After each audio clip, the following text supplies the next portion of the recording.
O Agro em Foco é o podcast da Escola do Agro. Se você é produtor, estudante, técnico ou simplesmente apaixonado pelo agro, aqui a gente fala sobre mercado, inovação, tecnologia e formação profissional. E, é claro, sobre as oportunidades que vão surgindo por aí. A cada episódio, vamos trazer conteúdos relevantes com especialistas, profissionais de empresas parceiras, professores e egressos, que têm muito a contribuir com a gente.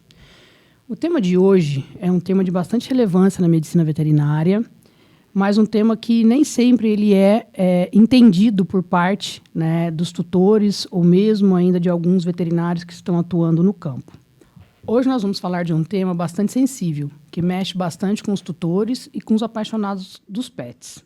Você já teve que deixar o seu animal para um procedimento cirúrgico em uma clínica veterinária ou num hospital? Você sabia que para cada procedimento cirúrgico é necessário que aconteça junto um procedimento anestésico? E quem fica com o seu animal para a realização do procedimento anestésico? Nós sempre sabemos muito quem são os cirurgiões, mas nos bastidores a gente tem a atuação dos anestesistas.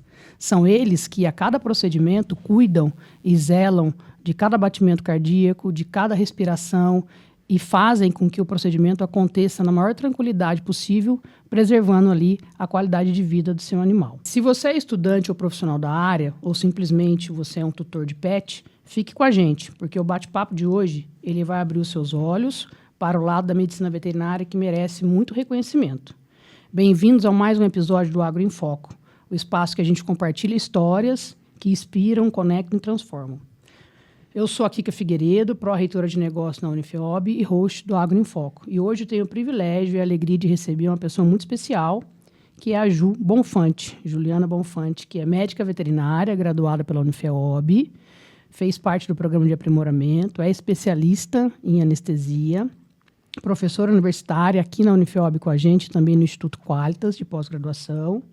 A Ju hoje atua como médica veterinária anestesista no Centro Veterinário da Unifeob e também ela é volante na região de São João da Boa Vista. Ju, seja muito bem-vinda. Obrigada por aceitar aí o nosso convite e fique à vontade para falar um oi para os nossos ouvintes. Oi, pessoal. Primeiramente, queria agradecer, o espaço. Igual você bem disse no começo, é uma área que gera muito medo, primeiramente, E muitas vezes por falta de conhecimento e por como a gente atua nos bastidores, então tem muita gente que nem sabe como que acontece, Então acho que foi muito legal o convite, um espaço muito importante para tirar bastante dúvida, E estou aberta com as curiosidades que possam vir, pode ficar à vontade que quanto mais a gente falar disso, melhor, Está aqui para contribuir, Ju? Isso. Desmistificar Exatamente. o papel do anestesista e da anestesia, Quem sabe eu consigo. Até porque vale apontar aqui, pessoal, a Ju é anestesista por uma história que a gente pode contar no final. Pode, Isso aí. Para vocês entenderem como é que foi a trajetória da Ju, a gente pode concluir sobre esse tema no final. Mas vamos lá, Ju, a gente hoje atua dentro de um centro veterinário, que é referência na região, e a gente preza muito, pela qualidade do atendimento e, obviamente, pelo zelo ali, com o bem-estar animal, os cuidados com os animais, E lá no centro veterinário, hoje a gente atua com anestesias de pets e grandes animais, com foco um pouquinho maior em equino, Então, acho que o que a gente vai trazer aqui hoje tanto vale para os pets, mas também tem o olhar dos equinos, Sim.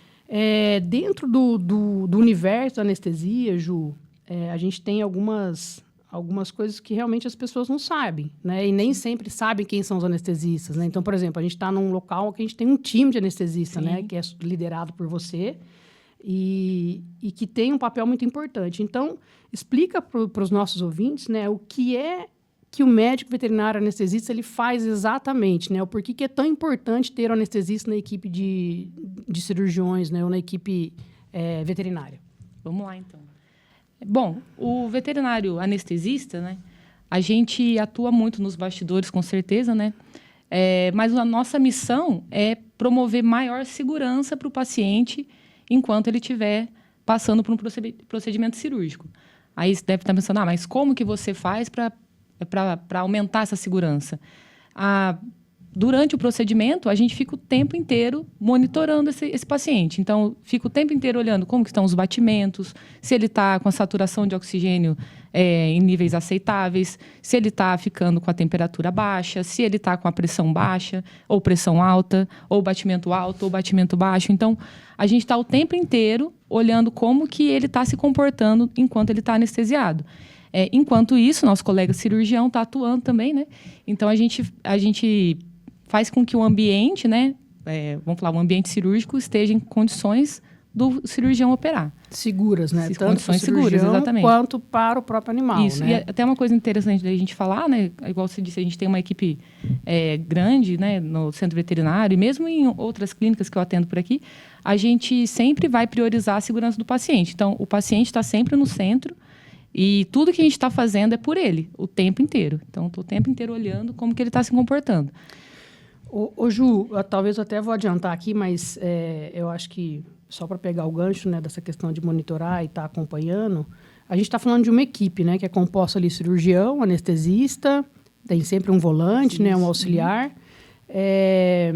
A decisão de entrar para um procedimento cirúrgico, ela é do cirurgião, ela é do anestesista ou ela é da equipe? Ótima pergunta, isso gera bastante polêmica, né? O ideal é que a decisão seja conjunta. Eu sempre falo que, por exemplo, o cirurgião não opera uma barriga, né? Eu não anestesio metade do animal, então a gente está operando e anestesiando um paciente em conjunto. Então, essa decisão tem que partir dos dois lados. Todo mundo, claro, olhando para o que é mais importante para si, mas, de novo, não tirando o paciente do centro. Então, tem muita brincadeira na internet que o anestesista gosta de barrar a cirurgia, né? Mas não é isso. A gente está olhando para o que vai ser o mais seguro para ele. Então, em uma equipe que está bem alinhada, que está em sinergismo, a decisão nunca parte de uma pessoa só. A gente sempre vai expor os lados, né? E decidir juntos. E, lógico, tem procedimentos que são adiáveis e tem procedimentos que não são. Então, eu não posso esperar que as condições sejam perfeitas todas as vezes. Às vezes, eu vou entrar... na verdade, eu sempre falo, eu sempre entro com gelo na barriga, não importa qual é o procedimento.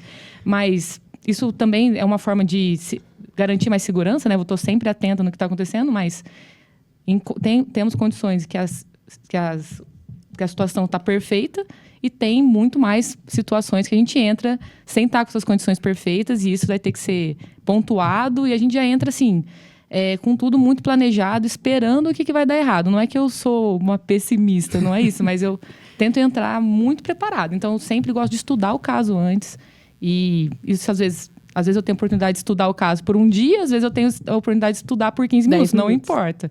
Mas eu sempre vou tentar antecipar os problemas que possam acontecer, e é isso que gera mais segurança no procedimento. Então, assim, a equipe afinada não vai ter um que vai falar, não, vamos entrar e pronto, acabou. Não, isso vai ter que partir... Em conjunto, né? Em conjunto, sim. Ô Ju, a gente vê, né, que a veterinária evoluiu bastante nos últimos anos, né, na última década, e efetivamente o anestesista ele vem sendo reconhecido como um especialista e uma especialidade importante nesse contexto como um todo, né? Mas ainda assim a gente vê que para o tutor a figura do anestesista ainda é um pouco obscura, né?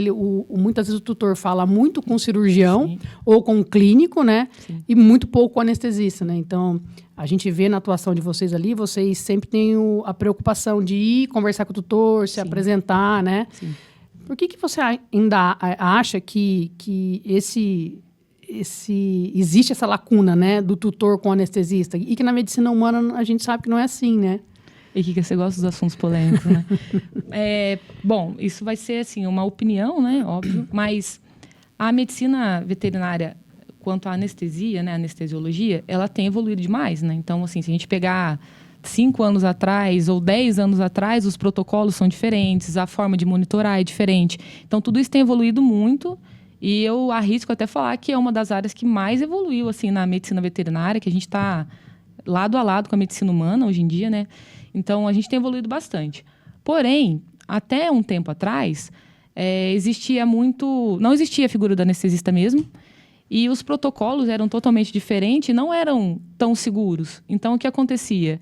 Aquela frase famosa, não aguentou a anestesia, né? E foi isso que perpetuou. Então, até hoje, os proprietários tem isso gravado, não aguentou a anestesia.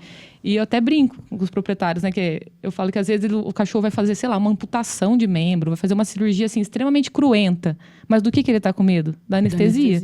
Então, isso ainda vem lá de trás, a gente está cada vez mais mudando o cenário. E eu acho que uma das coisas mais legais assim, de trabalhar lá no centro veterinário é que a gente conseguiu, né, ao longo desses 10 anos que a gente trabalha junto, né? Dificilmente eu entro para um procedimento sem ter feito uma avaliação pré-anestésica antes. Então, nessa avaliação pré-anestésica, eu tenho a oportunidade de explicar para o tutor como que vai ser. Eu não, vamos falar assim, eu não omito nada. Então, se tem risco, eu vou falar sobre risco. Sempre vai ter risco, né? Mas eu vou explicar sobre risco, vou explicar o que eu faço, vou explicar o que a gente espera. A gente fala até sobre algumas intercorrências que podem acontecer naquele procedimento. Então, eu deixo o tutor sempre muito bem preparado porque vai acontecer. E o fato de eu ter a oportunidade de conversar, dele ver meu rosto, né? E a gente se aproximar, isso gera um clima de confiança muito grande. Então, a avaliação pré-anestésica, ela é bem importante para isso, sabe? Para tirar essas dúvidas. Tem muitos que vão perguntar, mas vai ser anestesia do cheirinho, né? A gente ainda tem isso. E a gente sempre explica bem sobre isso, sobre a técnica, né? Que isso vai variar de paciente para paciente. Então, o fato da gente conseguir conversar um pouquinho com o tutor gera bastante confiança. Tem alguns lugares que eu consigo fazer isso 15 minutos antes, e tem o caso do centro veterinário, que eu consigo fazer isso, às vezes, um dia antes, né? Ou, às vezes, uma semana antes, mas não importa. Nos lugares que eu atendo, que são fora do centro veterinário, eu procuro ir lá e conhecer o tutor, que ele me conheça também, para ele também segurança, sim. Né?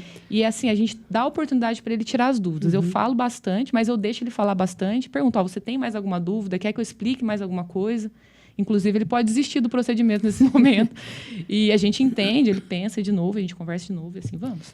Na verdade, a anestesia, tanto na medicina humana quanto na veterinária, né, ela carrega esse peso, né, de que se algo deu errado, é a culpa do anestesista. Né? E não é diferente a gente, por exemplo, em casa, com os nossos familiares, alguém vai passar um procedimento cirúrgico. Ai, meu Deus, anestesia. Gente, a anestesia é o procedimento mais seguro, é a parte mais segura, né? A gente tem controle sobre, né? Sim. Então, eu acho que desmistificar isso também para o tutor, né? Saber que a gente consegue controlar, né? Aquilo que ele está ventilando, aquilo que ele está batendo, enfim. Existe uma segurança e a gente hoje em dia é muito bem equipado com relação a tudo isso, né? Temos equipamentos de ponta, tanto para quem é volante no seu caso, ou mesmo para quem está atuando no hospital veterinário ou no centro veterinário, né? Então, acho que é bacana as pessoas terem essa consciência, né? Com certeza. Ô, Ju, e aproveitando o gancho, você começou falando da avaliação pré-anestésica, né? Quais são os exames, né, que vocês fazem ou o que vocês avaliam no procedimento da avaliação pré-anestésica? Perfeito. Assim, a gente, na avaliação pré-anestésica, é uma oportunidade, lógico, de trocar muita informação com o tutor, mas é onde eu vou conhecer o paciente, né? Então, conhecendo o paciente, eu vou conseguir saber qual é o temperamento daquele paciente, qual é a condição clínica dele. Então, na avaliação pré, eu vou fazer uma anamnese, né, que seria o histórico dele, para quem não é veterinário, é o histórico dele. Aí eu vou lá e vou colocar a mão nele, né, vou ver como que tá os batimentos, vou ver se ele está hidratado, desidratado, se ele tem arritmia, se ele não tem arritmia, como que está a questão de coloração de mucosa. Então, é um exame físico mesmo, é colocar a mão no paciente e entender qual é a condição clínica dele naquele momento. Quanto aos exames complementares, a gente sempre brinca, né? Eles são complementares. Então, algumas coisas a gente vai desconfiar e aí a gente vai acabar pedindo esses exames. Mas os básicos que a gente sempre pede um hemograma, pelo menos. A gente gosta de saber como que está a função, tentar ter uma noção de função de rins, função de fígado. O anestesista, assim, para mim é muito importante o eletrocardiograma. Eu sempre falo que tem clínicas hoje em dia que eles vão me mandar os exames pré, né, operatórios, eles já me mandam com o eletrocardiograma junto. Isso, para mim, tem bastante sentido, porque eu consigo ver como que está a condição de condução cardíaca, né? Isso, para mim, é bem importante. E aí, tem outros exames que a gente acaba pedindo, mas dependendo do procedimento. Então, tem procedimento... Dependendo do próprio paciente, e dependendo, né? do paciente. Então, tem paciente que, vamos supor, ele já é mais velhinho, tem um sopro, eu vou, com certeza, querer um ecocardiograma, então, ou um raio-x de tórax, que seja. Então, aí tem outros que, de acordo com o paciente, a gente pede. Mas o fato é que a avaliação pré é a hora que eu vou conhecer o paciente e vou entender o que eu vou fazer para aquele paciente? Porque os protocolos, eles são bem individualizados. Então, assim, eu não faço uma receitinha lá e manda, vem todo mundo, né? A gente procura avaliar paciente por paciente. Até aproveitando o gancho, Ju, para a gente entender um pouquinho sobre o procedimento anestésico, né? Depois de feita a avaliação, na avaliação pré-anestésica, você determina ali quais são os critérios daquele paciente. Então, esse paciente é X, Y, Z, e aí, a partir daí, eu determino qual é o tipo de anestesia que eu vou fazer, né? Isso. E aí, quando a gente fala em tipo de anestesia, né? Você comentou a questão da anestesia do cheirinho, né? Uhum. Eu acho que vale deixar claro também para os nossos ouvintes, para eles entenderem, né? Que hoje um procedimento seguro, ele envolve o quê, né? Então, quais os tipos de anestesia que a gente tem, que a gente pode utilizar? Perfeito. Então na avaliação pré, eu conheci o paciente, determinei qual que é o grau de risco dele, né? De acordo com o que a gente trouxe de informação. E aí, sobre os tipos de anestesia, a gente chama de técnicas anestésicas, né? A que ficou mais famosa era mesmo a do cheirinho, que seria a anestesia inalatória. Hoje em dia, a gente não tem mais só anestesia inalatória, né? A gente tem uma anestesia que é totalmente intravenosa. Então, os fármacos que vão deixar o paciente dormindo, inconsciente, eles são feitos por via intravenosa. Então, a gente pode escolher as técnicas, né? Aí, o que vai determinar qual das técnicas eu vou escolher, aí sim é o estado geral de cada paciente. No último congresso, um congresso de anestesia de 2 anos atrás, isso foi muito debatido, né? Porque hoje em dia tem aquele pessoal que fica colocando, é o TIM TIVA, é o TIM PIVA. Então, ainda tem essas brigas internas aí dentro do colégio. Mas o que ficou bem claro nesse último congresso foi que 90% das vezes, tanto faz, o anestesista pode escolher. Só que existe o paciente que ele vai melhor com a técnica inalatória e existe os pacientes que vão melhores com anestesia intravenosa. Então, aí o anestesista, o que eu falo ele não tem que defender uma técnica, ele tem que defender o que o paciente precisa. O que é melhor para o paciente. Então, só para ficar um pouco mais fácil de entender, por exemplo, vamos pensar num paciente que tenha edema pulmonar, né, ou que ele tem algum comprometimento pulmonar grave. Será que eu vou depender de pulmão para fazer anestesia? Né? A anestesia vai ser inalatória? Será que não seria mais interessante para esse paciente a anestesia intravenosa? Então, a condição do paciente determina a técnica. Exatamente. Né? Aí, isso vai depender. Acho que esse é um ponto importante, né? Até para a gente deixar claro, tanto para os ouvintes quanto para os nossos estudantes, né? Sim. Porque hoje realmente não existe uma receita de bolo, né? Na anestesia. Já existiu lá atrás, né? 3, 4, 5 protocolos. Exatamente. E você escolhia, vou usar esse, né? Exatamente. Hoje não. Hoje a evolução foi tanta que a gente tem possibilidade de escolher determinados fármacos e como a gente vai trabalhar a junção desses fármacos, né? Pensando na qualidade de vida e bem-estar desse animal. Aí, Ju, dentro do procedimento anestésico, né? Quais são os parâmetros, ou o que vocês monitoram ali em tempo real que garante segurança para vocês, para o cirurgião e para o animal? Perfeito. Bom, os básicos, né? Vou falar de uma monitoração básica. A gente vai olhar o traçado do eletrocardiograma, a gente vai olhar frequência cardíaca, a gente vai ver pressão, né? Todo mundo pensa só em uma pressão. A gente tem 3 pressões, a gente vai olhar a pressão sistólica, diastólica, média. Cada uma delas vai me trazer algum tipo de informação. Eu vou olhar como está a saturação de oxigênio. Então, se aquele paciente está conseguindo associar, né, as moléculas de oxigênio à hemoglobina. Eu vou olhar a temperatura do paciente. Eu não posso deixar esse paciente extremamente hipotérmico, porque depois ele para de responder alguns estímulos, até estímulos autonômicos, né? Ele não responde. Então, esses são os básicos que a gente vai olhar. Depois a gente tem outros, né? Hoje em dia, já está sendo... Tem um dos nossos mentores aí, né? Que é o professor Ricardo Villani. Ele já está fazendo estudos, monitorando até o índice...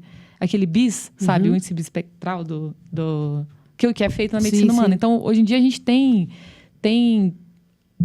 assim, técnicas desde as mais monitoração desde as mais básicas até coisas que a gente nem imagina, né? Então, dependendo de onde a gente estiver, de qual que é o... E de qual equipamento, qual né? equipamento a gente tem. Dá pra gente monitorar, por exemplo, a pressão arterial média por via invasiva, canulando uma artéria. Então, depende de onde você estiver, né? O importante é que recurso existe, né? E as pessoas precisam entender que elas podem ficar tranquilas porque o recurso está ali para isso, né? Exatamente, o recurso existe e assim, a gente nunca vai parar de estudar, né? Então, a gente está sempre evoluindo junto aí com a medicina. E aí, Ju, a gente falou lá da avaliação pré, né? Os critérios de decisão, as técnicas. E como é que funciona ali no final da cirurgia? Como é que é o processo de recuperação desse animal? Quem faz? São vocês ou volta para o clínico geral? Assim, também é algo em conjunto, né? A gente tem alguns padrões que a gente segue. Então, por exemplo, lá no centro veterinário, a gente tem alguns padrões. Por exemplo, quando que eu sei que o paciente está de alta? Terminou o procedimento, eu estou desligando os fármacos, ele voltou o índice de consciência, ele voltou a ter consciência. Uhum. Então, a gente não vai dar alta para um paciente que está ainda dormindo totalmente, não responde estímulo. Então, quando que ele vai ter alta? Quando ele voltar, quando ele tiver um índice de consciência, né? Voltar à consciência. Quando a temperatura dele estiver estável novamente, aí a gente vai falar de alta. E quem faz isso, depende de onde você estiver, né? É o anestesista com o cirurgião. Clínico, né? Com o cirurgião, sim. A gente sempre faz as coisas em conjunto, né? Se um procedimento foi bem tranquilo, a anestesia foi tranquila, o paciente já retornou à consciência e ele está agora só dependendo de temperatura e está ali, vamos falar que não está uma temperatura extremamente baixa, não tem problema nenhum a gente deixar ele na gaiolinha esperando e assim que ele retornar à temperatura normal, ele vai embora. Então... Ô Ju, agora que a gente entendeu um pouquinho, né, do papel do anestesista, da rotina, né, como que as coisas efetivamente acontecem, queria que você trouxesse, né, alguma vivência sua prática e real, né, que foi prazerosa para você ter participado ou ter executado, né, e que a gente possa compartilhar com os nossos ouvintes. Tá. Bom, eu sempre falo que todos os pacientes são bem especiais, né? É muito legal quando a gente vai dar alta para o paciente, sabe? Quando ele encontra o tutor, isso aí é qualquer um, é muito legal. Porque às vezes ele tá lá dormindo, você chama ele acorda, mas ele não liga muito para você, né? Mas quando ele vê o tutor dele é uma coisa fantástica, porque a gente vê assim, uma ligação muito legal, né? Abana o rabinho, então qualquer um é muito, muito gostoso ver isso. Mas de casos assim que me marcaram bastante, eu acho que uma das experiências mais legais que eu tive até hoje foi anestesiar uma onça de vida livre. Então, assim, eu já acompanhei, inclusive o Frederico Zambon, né, que é um dos nossos parceiros aí, um dos meus mentores também. Já tive a oportunidade de ir em zoológico anestesiar com ele. E no zoológico já é muito legal. No zoológico foi um leão uma vez, né? Foi uma leoa e foi um tigre que foi junto com ele. Teve mais algum. Então, em zoológico já é muito legal. Mas teve uma vez que o professor Plínio, ele me ligou e falou, Ju, você tá tranquila, né? Eu falei, tô tranquila. Ele falou, você não pode me ajudar a anestesiar uma onça? Mas aí era uma onça de vida livre, né? Então, uma onça que caiu numa armadilha, ficou presa pela pata. E a gente foi até a fazenda lá, que ela estava enroscada, para anestesiar e ele conseguir soltar e cuidar. Então, isso foi uma das coisas mais legais que eu com certeza fui fazer. Porque... sai da rotina, né? É diferente. Da rotina. E até, assim, já aconteceu mais 2 vezes depois disso, mas aí, enfim... Essa primeira foi muito legal, porque a pata da onça estava realmente enorme, que fazia um tempão já que ela estava presa, estava garroteada. E assim, eu falo, no zoológico, eles têm um pouco de contato com o humano, né? Mas aí quando você pega um animal de vida livre, ele nunca viu gente, não está acostumado com ninguém lá perto dele. Então, assim, foi um dos casos bem legais que eu fui atender junto. E a gente fez um pequeno centro cirúrgico do lado, com monitoração, com fluido, com acesso, com oxigênio. A gente... garantindo a segurança. Sim, isso foi bem legal. E aí depois a gente reverteu, né? Ficamos lá esperando até ela recuperar um pouquinho. Pra poder liberar. E aí ela foi embora. E assim, com certeza acabou que deu certo, porque senão ela ia aparecer, né? Sim. Mas ela não apareceu mais, então acho que foi um caso de sucesso. Então, isso foi uma das coisas mais legais, assim, que eu tive o prazer de participar. Sai do convencional, né? Sai. E até para os nossos estudantes que estão aí nos acompanhando, entender que tem muitas oportunidades. Obviamente, você deve compartilhar isso com eles em sala de aula, né? Mas é muito mais além de uma clínica, de um hospital, né? A atuação, ela é ampla, né? E aí, Ju, eu acho que é legal também de complementar aqui, que obviamente tem os anestesistas que vão seguir mais a área PET, né? Tem aqueles que vão seguir mais a área de equinos, né? Mas a gente sabe também que hoje o anestesista, ele consegue permear qualquer que seja a espécie animal, né? Com certeza. Obviamente tem que demandar estudo, né? Porque para cada espécie é um tipo de ação diferente, procedimento diferente, mas que consegue, né, esse tipo de atuação. Ô Ju, agora entrando numa parte mais de desmistificar mesmo o assunto, falando um pouquinho aqui de alguns mitos e verdades, né? Para que a gente possa esclarecer algumas coisas para os nossos tutores, né? A gente já falou um pouquinho, né, de como acontece, que o objetivo da anestesia, obviamente, é ali o bem-estar, mas também a segurança para todo mundo. Mas, e a gente já deixou claro aqui no começo da nossa conversa que o procedimento anestésico ele não é perigoso, né? Mas ainda assim as pessoas costumam, né, e enfatizam isso que eu tenho um cão de 14 anos e eu não... ele precisa castrar, que seja, né? Ou, sei lá, uma fêmea tá com câncer de mama. Eu não vou levar minha cadela para operar porque ela tem 14 anos e a anestesia é perigosa. Sim. Né? Isso é verdade ou é mentira? Isso é parcialmente verdade, né? Assim, qualquer procedimento anestésico ou cirúrgico, ele vai envolver algum tipo de risco, né? A gente não vai falar e não vai encontrar um anestesista sério que vai chegar para você e vai falar assim, olha, é 100% seguro. Isso não vai existir. E lógico que, dependendo do paciente, ele tem um grau maior ou menor de risco, né? Eu sempre falo que as ponteiras da vida, eles merecem mais cuidado. Então, quem são os ponteiros? O neonato que acabou de nascer, o sistema dele, vamos falar assim, não está totalmente pronto. E os geriatras que estão lá no finalzinho da vida, eles também não aceitam um desaforo, né? Mas, assim, não significa que eles não podem ser anestesiados. Eles podem e eles têm as mesmas oportunidades, vamos falar assim. Para nós, como anestesistas, é sempre um desafio, né? Vamos falar que é um desafio. Mas não tem por que não fazer. É pior para ele, né? Sim. Ficar com câncer de mama, que seja. O que acontece bastante na nossa rotina é aqueles proprietários que o paciente vamos falar de uma cadela fêmea. Uma cadela fêmea. Uma cadela. Ela não é castrada. Então, ele ficou com medo de castrar a vida inteira, porque ele tinha medo da anestesia. E aí, lá, quando ela já tá bem senhorinha, ela tem de piometra. Aí, ele não vai ter escolha, né? Ele vai ter que anestesiar, porque se não resolver, ela vai virar óbito. Então, seria bem melhor para esse paciente se ele tivesse sido castrado enquanto ele era um jovem adulto, né? E não agora que ele já está lá atrás, lá na parte geriátrica. Então, assim, existe o risco, a gente consegue controlar, né? A gente, na maioria das vezes, a gente tem aí ferramenta para isso. Um bom desempenho, mas logicamente que a anestesia é um desafio para o organismo. Inclusive, eu sempre falo lá para os nossos residentes, para os nossos alunos, que tem muita gente que pensa assim, nossa, mas o problema tá durante o procedimento, vai morrer, né? Mas a gente está muito além disso. A gente está pensando lá no pós-operatório, na semana seguinte, como que ele vai se comportar. Dependendo do que acontecer durante o procedimento, ele pode ter um reflexo, né, no pós-operatório depois de 3 dias, 2 dias, que seja.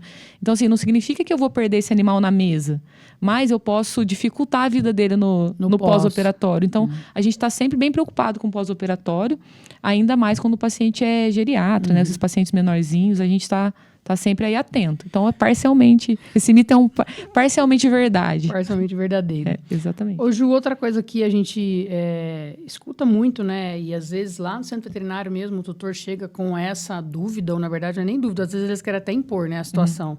Então, um animal, uma fêmea, né, vai lá para castrar. Beleza, é um baita de um procedimento cirúrgico, né? As pessoas acham que não, mas é um baita de um procedimento cirúrgico. Acessa a cavidade, tem lá seus riscos também, né?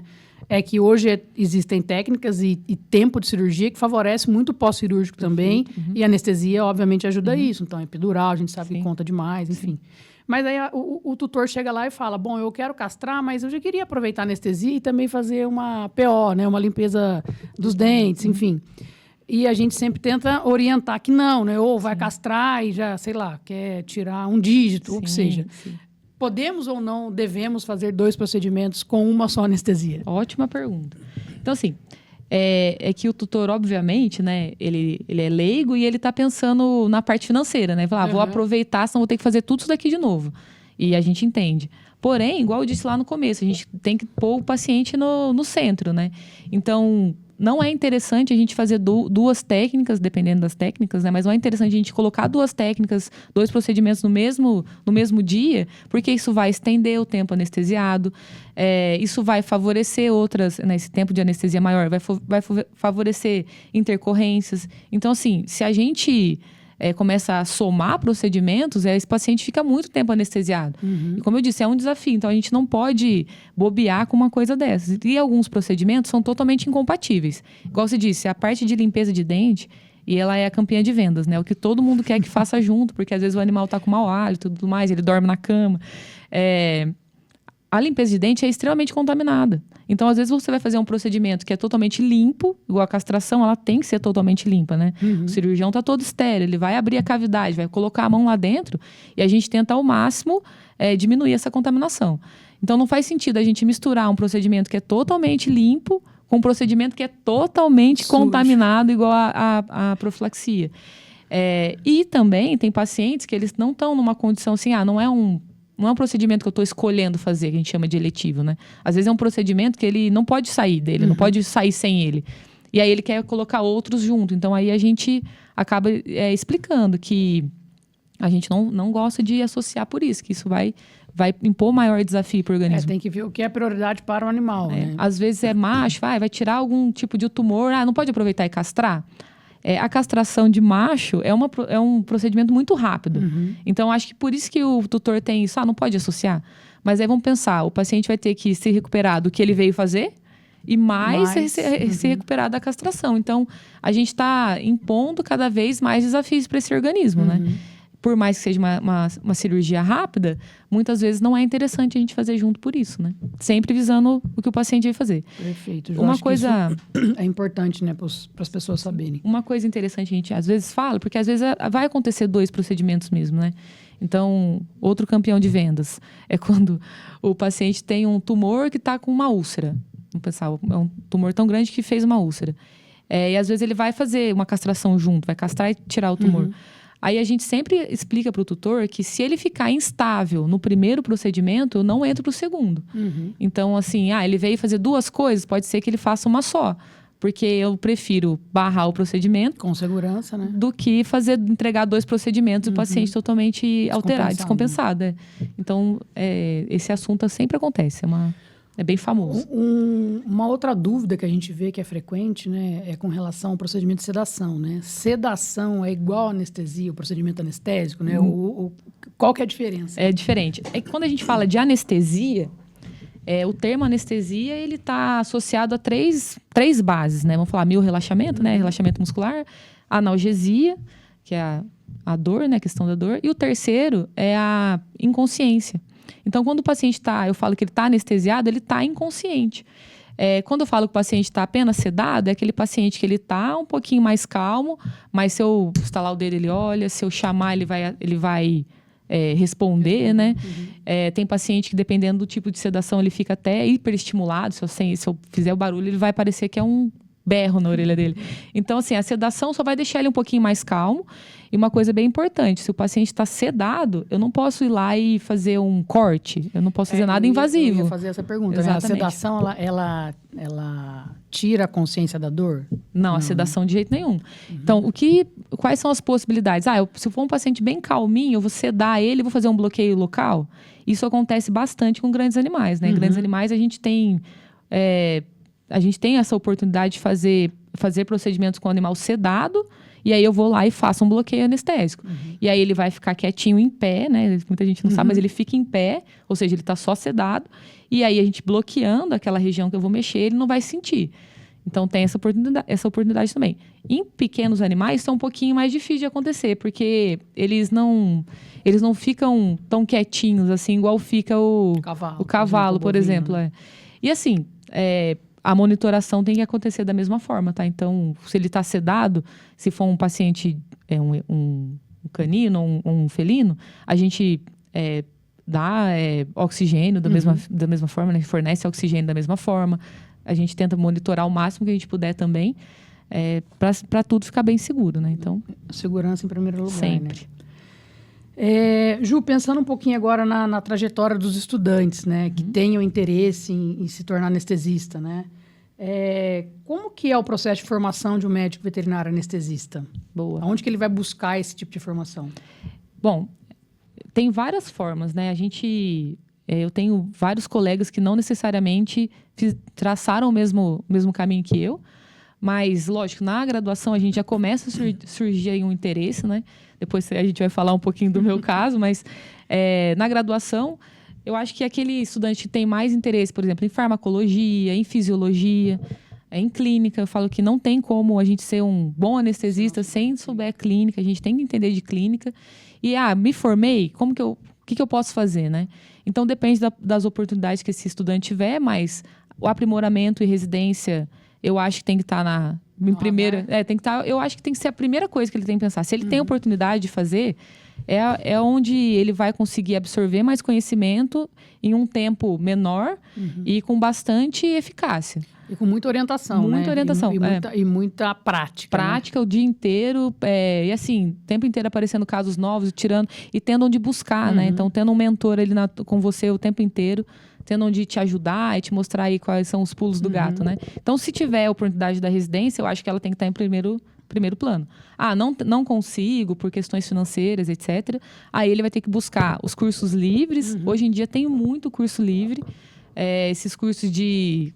Hoje em dia tem muitos bons veterinários com cursos assim de um final de semana ou com até cursos online com um período maior, mas daí tem as práticas, sabe?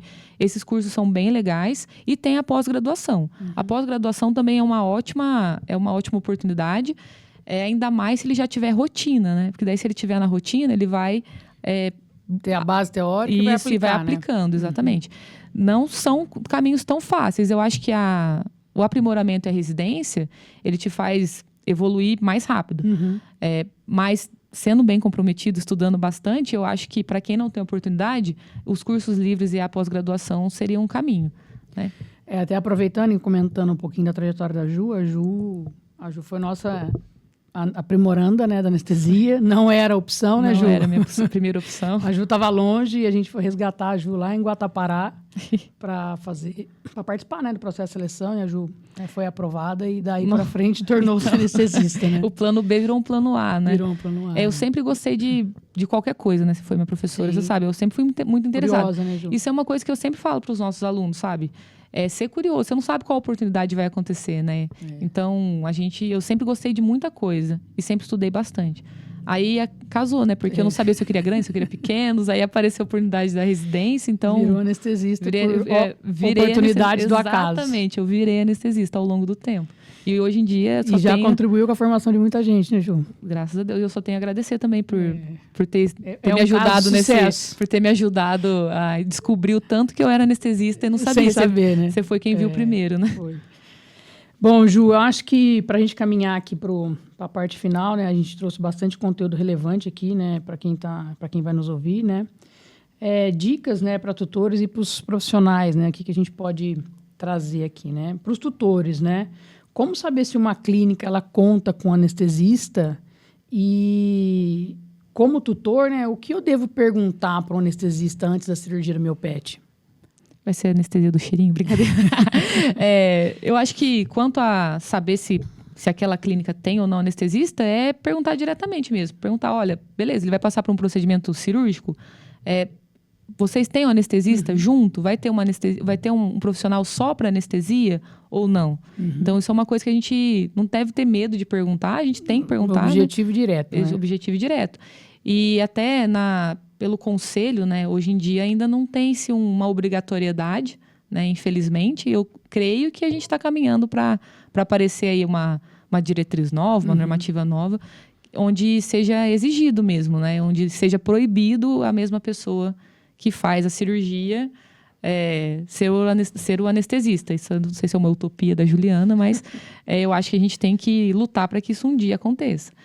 E aí, pro anestesista, realmente perguntar quais são os riscos, não ter medo de perguntar de risco, para você saber mesmo onde você está pisando, né? Se algo acontecer, você saber que tinha um porquê, exatamente. Né? Então, assim, perguntar quais são os riscos desse procedimento, né? O que pode acontecer. Então, a gente sempre buscar querer entender isso. Até eu prefiro quando o tutor quer saber, sabe? Às vezes tem tutor que fala, dessa parte eu não quero nem saber, mas falo, mas eu tenho que falar. Isso faz parte do jogo, protocolo, né? Exatamente. Né? Eu sempre gosto de falar para os tutores que a gente joga o mesmo jogo e a gente está do mesmo lado. Então, ele tem que saber, ele tem o direito de saber e eu tenho o dever de falar para ele tudo que vai acontecer. Então, acho que é sempre importante perguntar. Ô, Ju, e para os nossos estudantes, até eu tinha puxado aqui a questão de onde buscar a formação, e você já trouxe isso, né, a escolha de especialidade, mas para a gente concluir aqui o nosso bate-papo olhando para os estudantes, o que mais te encanta na anestesia, que talvez isso vire um ponto de encantamento para quem está sentado na carteira ainda e vai entrar no mercado de trabalho? O Kiko, isso é uma coisa muito louca, né? Porque na minha primeira anestesia, você lembra da minha primeira anestesia, não lembra? Lembro. Foi um caos. Mas uma coisa que eu gosto demais... Mas fique claro, o animal viveu. Viveu, graças a Deus, viveu. Uma pugzinha, inclusive. Então, minha primeira anestesia ser um pug, né? Enfim. Mas uma das coisas que mais me encanta, assim, é o fato da gente conseguir manipular certas coisas. Então, o paciente está com frequência cardíaca baixa. Pois eu vou lá e faço subir. Ele está com a pressão muito alta, eu vou lá e abaixo. Ele está com dor, eu vou lá e resolvo. Então, eu acho que eu brinco com os estudantes e falo, olha, durante a anestesia, eu sou o sistema nervoso simpático dele. Então, isso é muito legal. Então, isso é uma das coisas que eu gosto muito, é o fato de você ter esse controle na mão ali. Mas que fique claro, que estudar muito para conseguir fazer que tudo isso aconteça, né? Eu ia, inclusive, colocar que isso é muita responsabilidade, né? E é por isso que a gente se cobra demais, porque se uma hora não deu certo alguma coisa, e logicamente... graças a Deus, são poucos os casos que a gente tem sucesso, mas acontece, né? Ninguém aqui é Deus. Deus, exatamente. Mas quando alguma coisa dá errado e não está respondendo, aí você fica, meu Deus, por que não está respondendo, né? Por que será que faltou alguma coisa da minha parte? Então, isso me faz me cobrar muito. De estudar mais. Mas aí a gente está sempre estudando mais, sempre. Então, inclusive os cursos livres que eu estou citando, eu estou fazendo 3 ao mesmo tempo. Então, a gente está gosta de estudar, o tempo inteiro estudando e querendo entender o porquê do porquê e querendo entregar, né, um melhor, serviço, né, de excelência, né? Ju, maravilha. Eu acho que foi um bate-papo muito rico.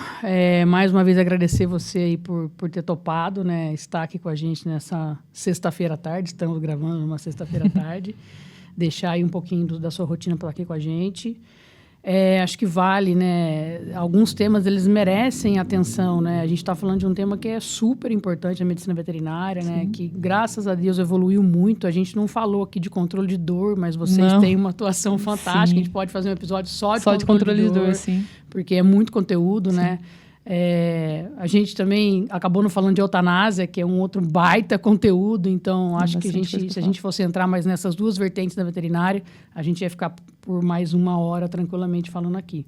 Mas então te agradecer, Ju, de coração pela sua presença, deixar um espaço aí para você, né, fazer a sua saudação final para os nossos ouvintes. Eu que quero agradecer de novo, né, uma oportunidade de ouro essa de falar sobre um tema que eu sou apaixonada hoje. Além de tudo, queria agradecer os meus parceiros, os cirurgiões que operam comigo, vamos falar assim, né? A gente tem uma parceria muito rica com eles, então, desde lá do Centro Veterinário, a Marielle, minha parceiraça, o Plínio, meu parceiro, a Priscila, minha parceira, a Andréia, a Michele. Então, assim, são pessoas que confiam no meu trabalho. Sim. E que não me trocam, isso aí é muito legal, né? Então, são pessoas, assim, que são fiéis e que acreditam bastante no meu trabalho. E, obviamente, você, né? Você sempre confiou bastante em mim, desde o momento zero, desde o Zeca. Nossa, o Zeca.